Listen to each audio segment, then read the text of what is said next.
Setelah sebelumnya di season 1, Shikawa bekerja sama dengan Dilin dan Roku untuk menyelesaikan masalah pemberontakan yang dilakukan oleh Tuan Ming, masalah kembali muncul ketika terjadi pergolakan atau gesekan di wilayah perbatasan di mana Lei Hong, seorang jenderal dari kerajaan Sichuan, memutuskan untuk berkhianat dan berkomplot dengan suku utara yang otomatis dengan pengetahuan yang dimilikinya saat menjadi jenderal kerajaan Sichuan, dia bisa melancarkan serangan besar-besaran untuk merebut wilayah kerajaan Sichuan yang berada di perbatasan.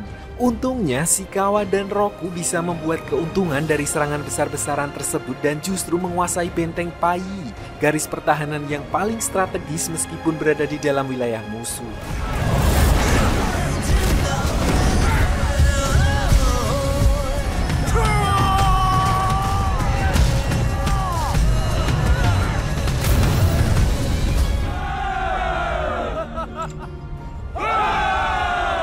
Alhasil, pemimpin suku utara kembali mengirim 300.000 pasukannya untuk mengepung benteng Pai di perbatasan agar mereka tidak bisa melakukan apapun sampai pasukan persediaan makanan mereka habis. Sementara itu, Dilin yang mengetahui kalau Shikawa bersama seluruh pasukannya sedang dalam keadaan kepepet pun memutuskan untuk menyusul mereka dengan membawa makanan dan bala bantuan. Dan inilah Eternal Brotherhood season kedua.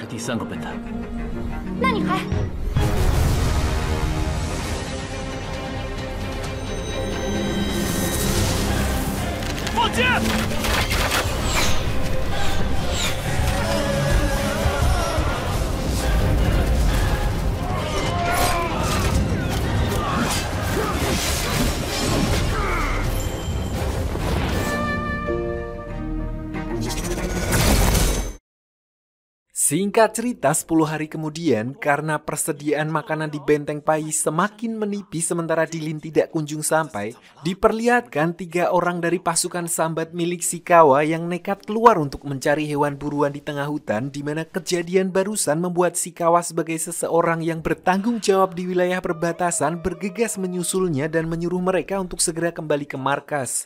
Karena seperti diketahui, sampai saat ini pasukan suku utara masih mengepung wilayah tersebut. Dan tepat seperti apa yang dikhawatirkan Shikawa, Jenderal Yulin yang merupakan seorang jenderal perang suku utara langsung menyuruh pasukannya untuk segera bertindak setelah mendapat kabar bahwa ada beberapa pasukan dari kerajaan Sichuan yang keluar dari markas. Alhamdulillahnya, Shikawa dan Baichuan berhasil mengatasi masalah tersebut meskipun salah satu dari mereka harus terkena anak panah dari pasukan suku utara.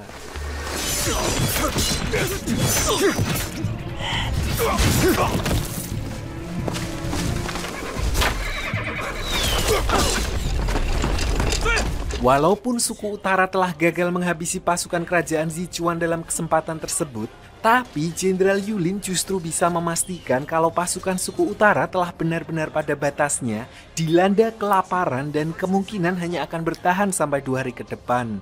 Oleh karena itu, Jenderal Yulin kembali mengirim pasukannya untuk memperketat penjagaannya di wilayah perbatasan. Tapi malam harinya, Jenderal Yulin dan Pangeran kedua suku utara lalu mendapat kabar yang cukup mencengangkan di mana semua pasukannya di perbatasan telah dihabisi oleh Dilin bersama pasukannya yang sedang menuju ke benteng Pai untuk mengantarkan logistik kepada para pasukan kerajaan Sichuan. Mengetahui hal itu, Jenderal Yulin pun menyuruh pasukannya untuk mundur sembari mencari waktu yang tepat untuk menghabisi mereka semua sekaligus. Sementara itu, Shikawa dan Roku yang semakin dibuat cemas saat melihat kondisi para warga yang bermukim di sana sangat memprihatinkan setelah suku utara menutup semua akses pintu masuk dan keluar dari benteng tersebut, di mana Shikawa kemudian mendapatkan ide buruk yaitu menyamar, menyusup ke base camp suku utara untuk mencuri makanan mereka. Di sana, selain berhasil mencuri daging, Shikawa juga mendapatkan info kalau pasukan suku utara akan segera menyerang benteng Pai di bawah komando Jenderal Yulin, di mana pemimpin suku utara mendesak seluruh pasukannya agar segera mengambil alih benteng tersebut mengingat benteng Pai berada di wilayah yang paling strategis untuk bisa memenangkan perang jangka panjang antar kedua negara. Saat itulah Jenderal Yulin lalu menjawab kalau dia sengaja menunda serangan itu karena Dilin yang dikenal sebagai Algojo kerajaan Sichuan datang bersama dengan pasukannya untuk membantu mereka.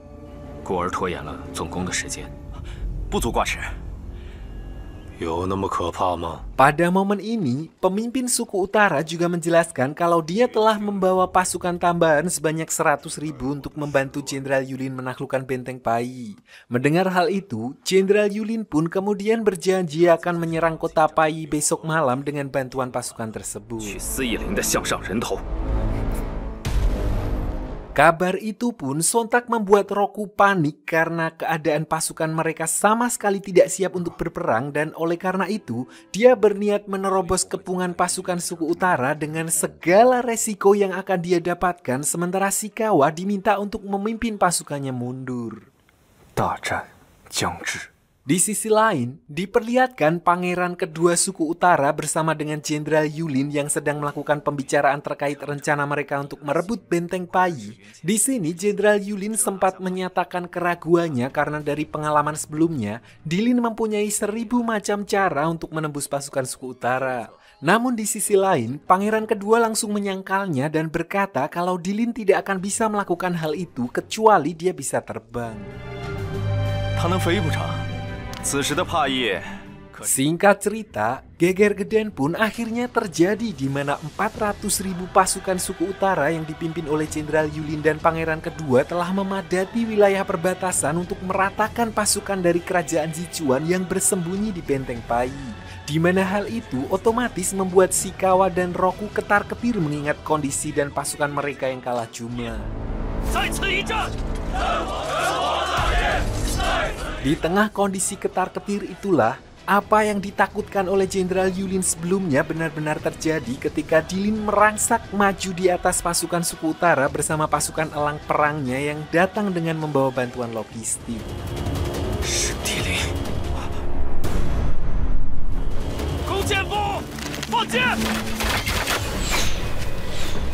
Berkat cita-citanya yang dari dulu ingin menjadi pilot, alhamdulillah Dilin pun berhasil mendarat dengan selamat menggunakan alat mekanisme terbangnya dan berkumpul kembali bersama kedua saudara angkatnya. Di mana tanpa buang waktu, mereka kemudian menyusun strategi untuk memimpin pasukan kerajaan Sichuan melawan pasukan suku utara yang sudah ready untuk melakukan serangan.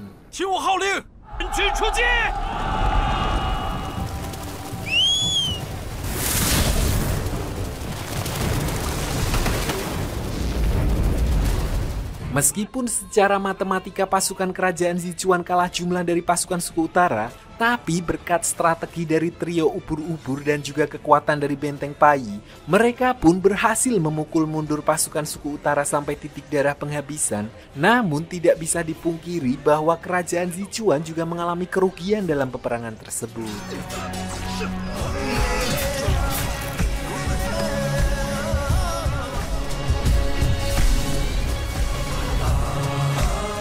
Keesokan harinya, walaupun kerajaan Sichuan telah berhasil memukul mundur pasukan suku utara, hal itu tidak serta-merta membuat Dilin puas karena bisa dipastikan cepat atau lambat pasukan suku utara akan kembali menyerang mereka. Dan sebelum hal itu terjadi, dia berniat memanfaatkan Putri Khatan sebagai alat tawar untuk mendamaikan sekaligus menghentikan perang antara kerajaan Sichuan dan suku utara. Karena seperti yang diketahui, sampai saat ini pemimpin suku utara masih belum mengetahui kalau putrinya masih hidup. Awalnya, Roku sempat tidak menyetujui saran Dilin barusan mengingat Putri Khatan merupakan calon istrinya dan sangat tidak mungkin untuk mengorbankan seseorang yang paling dia sayangi. Namun karena semua itu menyangkut keselamatan satu negara sekaligus keberlangsungan kehidupan banyak orang, akhirnya Roku pun dengan ikhlas menyetujui rencana tersebut.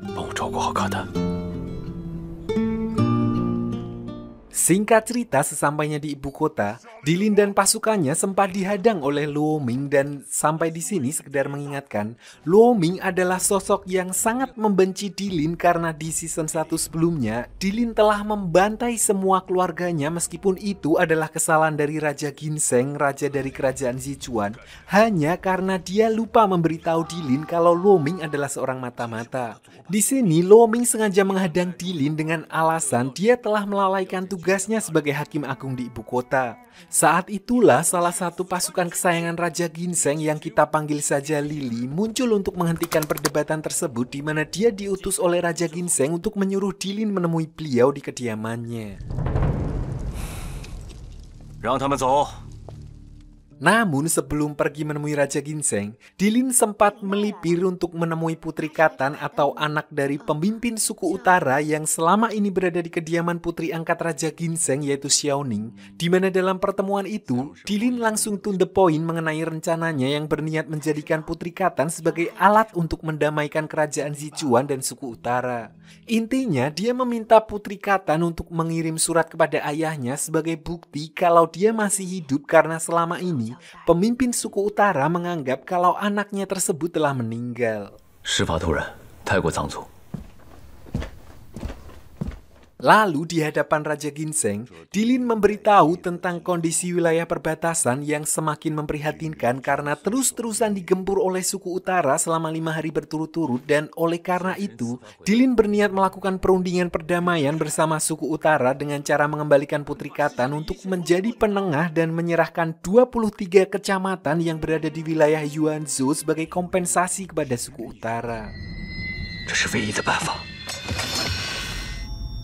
Sebenarnya, Dilin juga tidak memiliki niat untuk memberikan wilayah tersebut mengingat Yuanzhou merupakan sebuah kota yang menjadi benteng pertahanan terakhir yang selama ini menyuplai hampir setengah dari pendapatan kerajaan Sichuan, di mana itu artinya kerajaan Sichuan akan kehilangan salah satu sumber utama pemasukannya. Tapi di lain sisi, jika Raja Ginseng memaksa untuk mempertahankan Yuanzhou, maka bisa dipastikan kerajaan Sichuan akan musnah dalam 3 tahun ke depan karena suku utara sedang gencar-gencarnya melakukan invasi. 10年，我们就可以重新拥有200万军队。 Di sini, Dilin juga menjelaskan kepada Raja Ginseng kalau dia bersama Shikawa dan Roku akan membantu memulihkan kerajaan Sichuan dan meminta waktu paling tidak 10 tahun untuk membuat kerajaan Sichuan kembali kuat seperti sedia kala. Karena nggak ada pilihan lain, Raja Ginseng akhirnya menyetujui rencana tersebut demi kehidupan rakyat kerajaan Sichuan. 世界雷洪叛变。 Hal itu pun otomatis menjadi pukulan berat bagi Raja Ginseng yang merasa malu kepada leluhur pemimpin kerajaan Sichuan sebelumnya karena telah gagal menjadi seorang pemimpin. Bahkan bisa dikatakan kondisi kerajaan Sichuan saat ini hampir gulung tikar akibat beliau gagal membangun pondasi yang kuat untuk mempertahankan wilayah Yuanzhou. Selain itu, Luo Ming juga sangat menyayangkan keputusan Dilin yang berniat menyerahkan kota Yuanzhou ke pihak musuh hanya untuk perundingan perdamaian karena bagaimanapun juga, wilayah tersebut merupakan benteng terakhir kerajaan Sichuan, di mana Luo Ming menilai kalau Dilin telah mengecewakan rakyat kerajaan Sichuan di hadapan suku utara.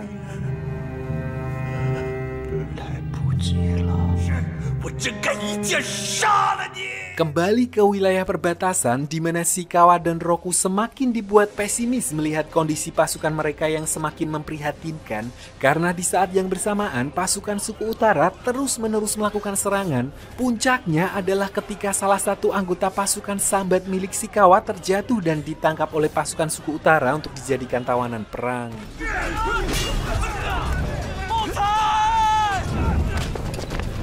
Keesokan harinya, diperlihatkan para tawanan perang termasuk anak buah Shikawa yang dijadikan sandera untuk menekan Shikawa dan Roku agar mau menyerah.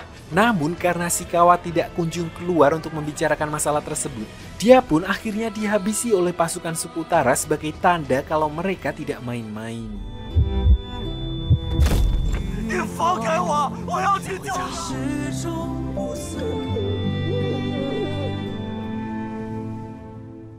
Sementara itu di sisi lain, diperlihatkan Dilin yang sedang menuju ke base camp suku utara untuk menemui pemimpin suku utara dengan tujuan merundingkan rencana perdamaian antara kedua negara. Namun karena dia mendatangi wilayah musuh, otomatis dia pun diserang oleh para penjaga di sana. Untungnya penasihat militer suku utara muncul tepat waktu untuk menghentikan keributan tersebut dan mempersilahkan Dilin untuk menemui pemimpin suku utara. 难怪敢只身闯敌营。 我是来谈判的，不是来动手的。 Dalam pertemuan itu, Dilin langsung to the point bahwa kedatangannya ke sana adalah untuk berdamai dengan suku utara sekaligus menghentikan peperangan demi kehidupan rakyat yang tidak bersalah. Dan sebagai imbalannya, Raja Ginseng telah sepakat untuk memberikan 23 kecamatan di wilayah Yuanzhou. Selain itu, kerajaan Sichuan juga akan mengembalikan Putri Katan asalkan suku utara bersedia untuk menarik kembali pasukannya mundur. 你们子川家还想搞什么花样？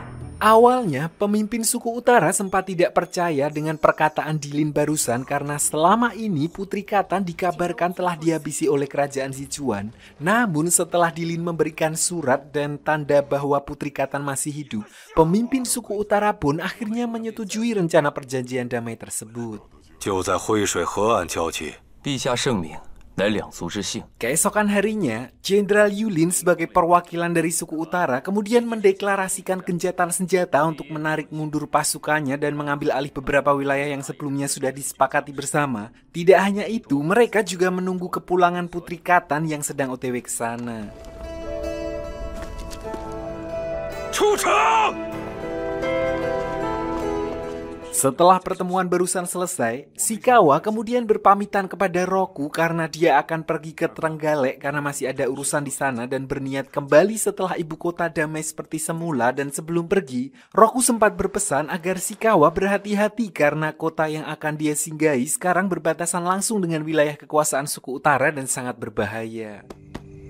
知道了。 Terakhir, Roku diperlihatkan menjadi saksi untuk mengembalikan Putri Khatan ke suku utara sebagai bentuk perjanjian perdamaian yang sebelumnya telah disepakati oleh kedua wilayah, di mana dia hanya bisa pasrah melihat calon istrinya kembali ke tanah kelahirannya yang notabene musuh bebuyutan dari kerajaan Sichuan, yang artinya kemungkinan mereka tidak akan pernah bisa bertemu kembali. 和平！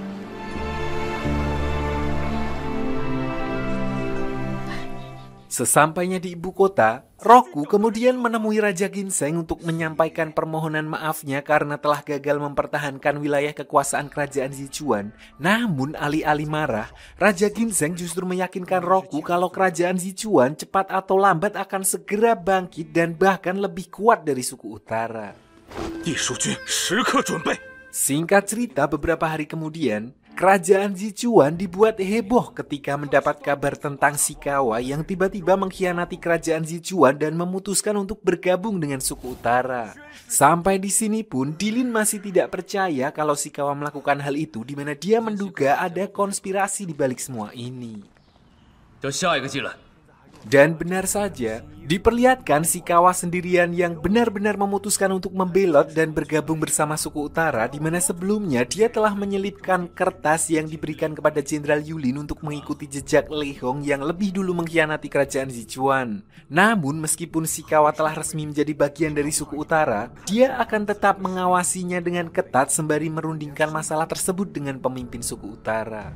所以，那么你所能得到的权势， Kembali ke kerajaan Sichuan yang masih mendalami kasus pembelotan yang dilakukan oleh Shikawa, di sini Xiaoning berusaha meyakinkan Raja Ginseng kalau semua itu hanyalah tuduhan dan belum ditemukan bukti validnya. Saat itulah Luo Ming kemudian memberikan laporan tentang pernyataan dari 43 pasukan yang menjadi saksi bahwa Shikawa telah benar-benar melakukan pengkhianatan. Namun karena Dilin masih kekeh dan tidak percaya dengan berita tersebut, Raja Ginseng pun mengutus beberapa pasukan untuk menyelidiki masalah itu terlebih dahulu. 家族共同决定。 Sementara itu di sisi lain, diperlihatkan Jenderal Yulin yang sedang menemui pemimpin suku utara untuk membahas masalah Shikawa, di mana penasehat militer kemudian menambahkan tentang identitas Shikawa secara detail, yang mana dia merupakan seorang yatim piatu dengan latar belakang militer di Yuanzhou, dan di umurnya yang baru menginjak 13 tahun, dia telah memimpin 800 pasukan pelajar dan berhasil mengalahkan sebuah padepokan silat. 确实有点本事。 Sampai di sini pun, pemimpin suku utara masih belum mengetahui motif Shikawa yang tiba-tiba memutuskan bergabung bersama pasukan suku utara, dan oleh karena itu, dia berniat mengundang Shikawa dalam acara syukuran makan-makan nanti malam atas kemenangannya melawan kerajaan Sichuan, sekaligus untuk mengetahui apa sebenarnya yang dia rencanakan. 陛下圣明，便是最好的时机。 Singkat cerita, malam harinya, diperlihatkan suku utara yang sedang mengadakan acara pesta makan-makan untuk merayakan kemenangan mereka atas kerajaan Sichuan, di mana Jenderal Yulin kemudian memperkenalkan Shikawa kepada seluruh petinggi suku utara. Begitu juga dengan Putri Khatan yang agak syok setelah melihat bahwa Shikawa mengkhianati kerajaan Sichuan.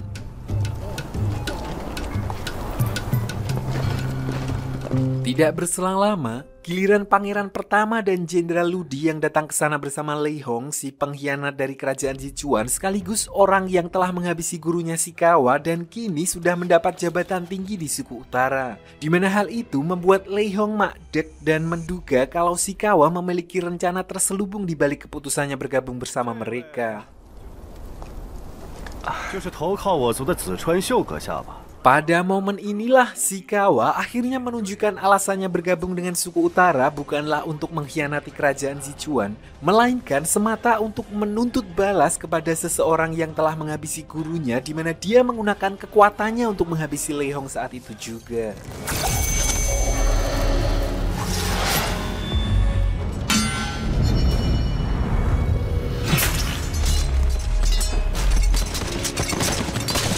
Kejadian itu pun otomatis memicu amarah dari pangeran pertama yang langsung menyuruh pasukan suku utara untuk mengepung Shikawa. Namun pada waktu yang bersamaan, Putri Khatan tiba-tiba muncul dan memberikan sebuah kode yang menyuruh Shikawa untuk menjadikannya sebagai sandera, di mana hal itu membuat Jenderal Yulin tidak bisa berbuat banyak dan terpaksa membiarkan Shikawa pergi dari sana bersama Putri Khatan. 如果违反了任何一条，让我出去。所有士兵听命！ Keesokan harinya, diperlihatkan pemimpin suku utara yang dibuat geram atas tindakan yang dilakukan oleh Shikawa tadi malam dan alih-alih menyuruh pasukannya untuk menghabisi Shikawa, pemimpin suku utara justru memiliki ide brilian, yaitu mengangkat Shikawa sebagai panglima perang suku utara dan mengumumkan berita tersebut ke pihak kerajaan Sichuan dengan tujuan untuk membuat Raja Ginseng atau pemimpin kerajaan Sichuan percaya bahwa Shikawa telah benar-benar berkhianat dan memilih bergabung bersama suku utara. Artinya, Shikawa tidak akan lagi memiliki tempat untuk melindungi dirinya. 我要彻底切断子川家的后路。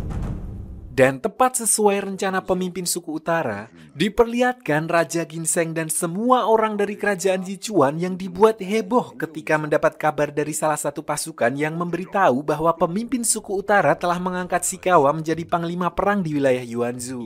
Mendengar hal itu, Raja Ginseng pun langsung mengeluarkan press release yang menetapkan Shikawa sebagai pengkhianat dan dikeluarkan dari kerajaan Sichuan bersama para pengikutnya.